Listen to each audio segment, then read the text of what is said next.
Assalamualaikum warahmatullahi wabarakatuh.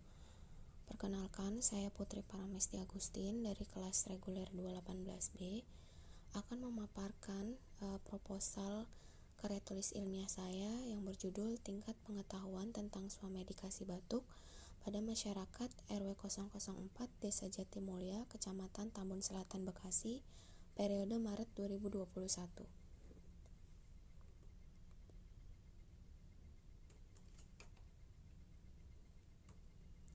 Akan ada 3 pokok materi pembahasan. Yang pertama ada di bab 1, pendahuluan, bab kedua ada tinjauan pustaka, dan bab ketiga ada metode penelitian. Bab pertama adalah latar belakang. Swamedikasi adalah kegiatan yang paling sering dipilih oleh masyarakat dalam mengatasi keluhan atau penyakit ringan dengan cara membeli obat sederhana secara bebas di toko obat ataupun apotik. Biasanya swamedikasi dilakukan untuk penyakit ringan seperti batuk pilek, demam, sakit kepala, diare, dan penyakit ringan lainnya. Prevalensi atau tingkat swamedikasi di Indonesia masih tinggi. Menurut hasil survei Sosial Ekonomi Nasional tahun 2014, sebanyak 61,05% penduduk Indonesia melakukan swamedikasi. Salah satu penyebab banyak terjadinya swamedikasi adalah karena kemudahan masyarakat untuk mengakses informasi obat, misal dari internet, dari media sosial, ataupun langsung pada leaflet atau kemasan obat tersebut. Batuk dan prevalensinya. Batuk sendiri merupakan suatu refleks dari pertahanan tubuh untuk mengeluarkan zat asing dari saluran pernafasan. Berdasarkan jenis keluhan, prevalensi batuk di Indonesia menurut data presentasi penduduk sekitar 15,34% dari jenis keluhan penyakit lainnya. Dalam praktiknya, swamedikasi berkaitan dengan pengetahuan masyarakat mengenai gejala penyakit yang dialami dan obat yang digunakan. Seringkali swamedikasi salah dalam melakukan pengobatan karena kurangnya pengetahuan masyarakat dalam penggunaan obat dan mengenali gejala penyakit tersebut. Pengetahuan sendiri merupakan salah satu faktor predisposisi yang sangat penting dalam mempengaruhi terbentuknya perilaku seseorang. Oleh karena itu, saya tertarik untuk melakukan penelitian mengenai tingkat pengetahuan swamedikasi batuk di masyarakat. Ini ada rumusan masalah. Bagaimana tingkat pengetahuan terhadap swamedikasi batuk pada masyarakat RW 004 Desa Jatimulya, Kecamatan Tambun Selatan, Bekasi pada periode Maret 2021.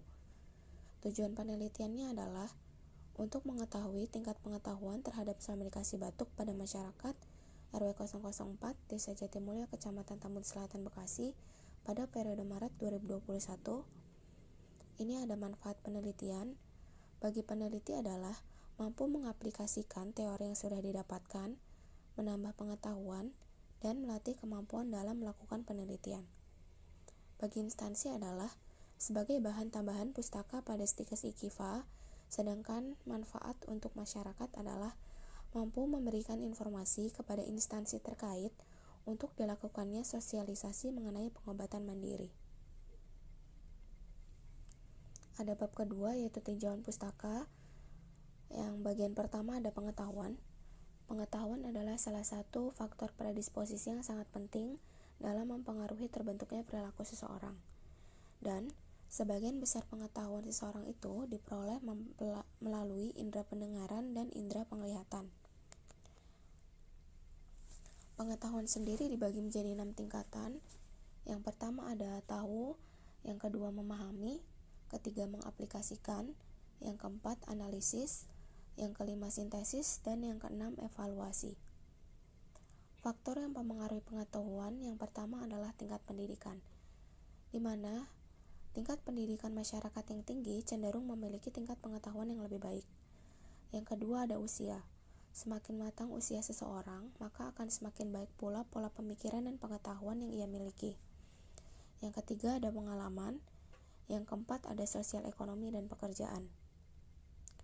Cara untuk mengukur pengetahuan sendiri itu dapat dilakukan dengan wawancara ataupun angket, yaitu dengan menggunakan sejumlah pertanyaan tentang isi materi yang hendak diukur dari subjek penelitian atau responden. Swamedikasi. Swamedikasi merupakan kegiatan yang paling sering dipilih oleh masyarakat untuk mengatasi keluhan penyakit ringan dengan cara mengobati diri sendiri dengan menggunakan obat-obat sederhana yang dibeli secara bebas di toko obat ataupun apotik atas kehendak sendiri tanpa pemeriksaan ke dokter. Faktor-faktor yang mempengaruhi swamedikasi antara lain yang pertama kondisi ekonomi, yang kedua berkembangnya kesadaran akan kesehatan, yang ketiga kampanye swamedikasi yang semakin banyak dilakukan, yang keempat semakin banyak jenis obat yang dapat digunakan dalam swamedikasi, yang kelima meluasnya distribusi obat, dan yang keenam adalah promosi yang semakin banyak. Jenis obat yang dapat digunakan dalam swamedikasi ada 3 golongan. Yang pertama adalah golongan bebas, yaitu golongan obat bebas atau obat yang dapat dibeli secara bebas tanpa memakai resep dokter. Lalu ada obat bebas terbatas, yaitu obat bebas yang dapat dibeli tanpa resep dokter, tetapi dalam penggunaannya itu terdapat tanda peringatan. Dan yang ketiga ada obat wajib apotik, yaitu obat keras yang dapat dibeli tanpa resep dokter, tetapi harus diberikan informasi dan diberikan secara langsung oleh apoteker. Keuntungan swamedikasi, yang pertama adalah mampu memberikan fasilitas untuk mendapatkan obat, yang kedua mampu mengurangi biaya pengobatan, dan yang ketiga memberikan kemudahan kepada masyarakat dalam pengobatan. Sedangkan kekurangan swamedikasi itu sendiri, yang pertama adalah terjadinya interaksi antar obat, yang kedua tidak diperhatikannya kontraindikasi pada obat. Misal kontraindikasi penggunaan obat pada ibu hamil, ibu menyusui, anak-anak, penderita diabetes, ataupun penderita penyakit lainnya. Dalam melakukan swamedikasi yang aman, terdapat beberapa kriteria. Yang pertama adalah mengenali kondisi ketika melakukan swamedikasi. Yang kedua, memahami bahwa ada kemungkinan interaksi obat. Yang ketiga adalah mengetahui obat-obatan apa saja yang digunakan untuk swamedikasi. Yang keempat adalah mewaspadai efek samping dari obat yang mungkin akan terjadi. Lalu yang kelima ada meneliti obat yang akan dibeli. Yang keenam, mengetahui cara penggunaan obat yang benar. Dan nomor 7 adalah mengetahui cara penyimpanan obat yang benar. Batuk merupakan suatu refleks fisiologis yang dapat berlangsung baik dalam keadaan sakit maupun sehat. Batuk merupakan refleks yang terangsang oleh iritasi paru-paru ataupun saluran pernafasan. Penyebab batuk itu ada 2. Yang pertama bisa disebabkan akibat infeksi dan bukan infeksi. Yang disebabkan oleh infeksi bisa disebabkan oleh bakteri ataupun virus, misalnya Mycobacterium tuberculosis, virus influenza ataupun virus campak. Sedangkan yang bukan infeksi dapat diakibatkan oleh riwayat asma, mempunyai alergi, dan batuk yang dialami oleh seseorang yang merokok. Jenis batuk dibagi menjadi 2, yaitu batuk kering dan batuk berdahak. Pengobatan swamedikasi batuk, ini ada beberapa obat yang dapat digunakan dalam swamedikasi batuk. Yang pertama adalah golongan obat batuk berdahak, yaitu ada gliseril guaicolat, bromhexin, dan obat batuk hitam. Ketiga obat ini memiliki fungsi untuk mengencerkan lendir ataupun mukus pada saluran pernafasan. Yang kedua ada obat batuk kering, yaitu ada dextromethorphan hidrobromida dan diphenhydramine HCl, di mana kedua obat ini memiliki fungsi untuk menekan batuk, dan diphenhydramine HCl juga dapat berfungsi sebagai antihistamin ataupun anti alergi. Yang kedua ada pencegahan batuk, itu bisa dengan banyak minum cairan atau air putih, hindari makanan dan minuman perangsang batuk, misal pada minuman ataupun makanan yang berminyak atau dingin. Yang ketiga, hindari penyebab-penyebab alergi. Dan yang keempat adalah hindari orang yang mengalami batuk ataupun menggunakan masker saat berpergian. Metodologi penelitian. Metode penelitian yang saya digunakan adalah metode penelitian deskriptif, yaitu untuk mengetahui tingkat pengetahuan terhadap swamedikasi batuk pada masyarakat RW 004 Desa Jatimulya, Kecamatan Tambun Selatan, Bekasi, periode Maret 2021.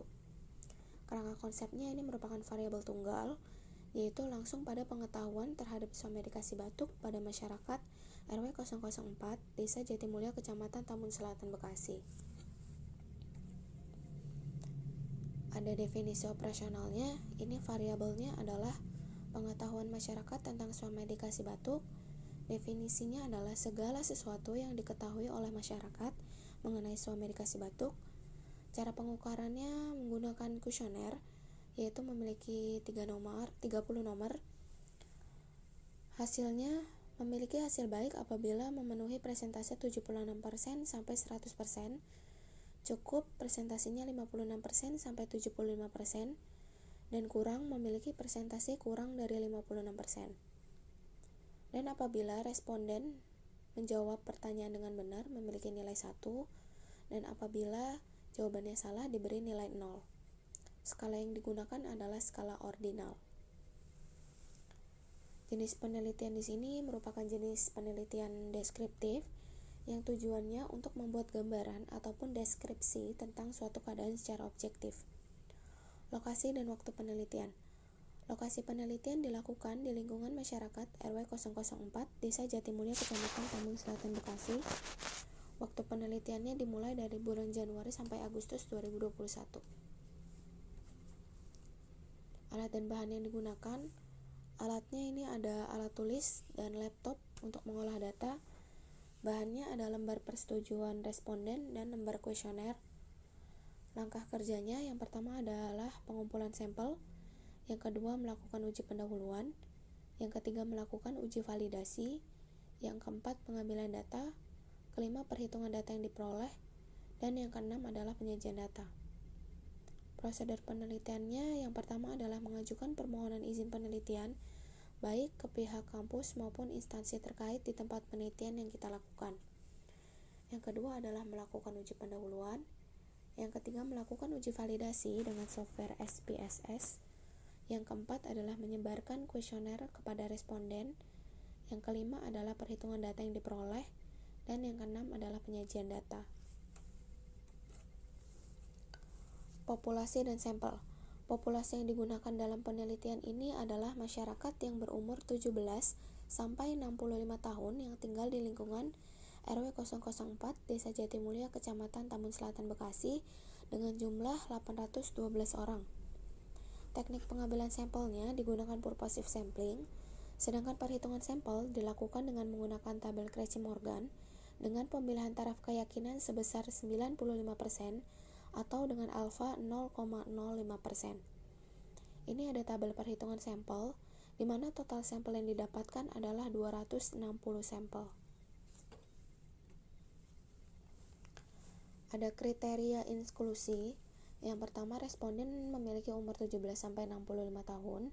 Yang kedua, responden merupakan masyarakat yang tinggal di lingkungan RW 004, Desa Jatimulya, Kecamatan Tambun Selatan, Bekasi. Dan yang ketiga adalah bersedia menjadi responden. Kriteria eksklusi. Kriteria eksklusinya di mana bukan merupakan masyarakat yang tinggal di lingkungan RW 004, Desa Jatimulya, Kecamatan Tambun Selatan, Bekasi, dan tidak bersedia menjadi responden. Ada instrumen penelitian. Di sini data yang diperlukan dalam penelitian adalah data primer yang diperoleh melalui pengamatan atau hasil penyebaran kuesioner kepada responden. Rancangan analisa datanya, di mana responden yang menjawab dengan benar akan diberi nilai 1 dan yang menjawab salah akan diberi nilai 0. Kemudian hasilnya dijumlah, lalu dibagi nilai maksimal dan dikalikan 100% untuk mendapatkan hasil presentasi. Baik, cukup sekian pemaparan proposal karya tulis ilmiah yang saya dapat sampaikan. Apabila ada kekurangan, saya mohon maaf. Wabillahi taufiq wal hidayah. Wassalamualaikum warahmatullahi wabarakatuh.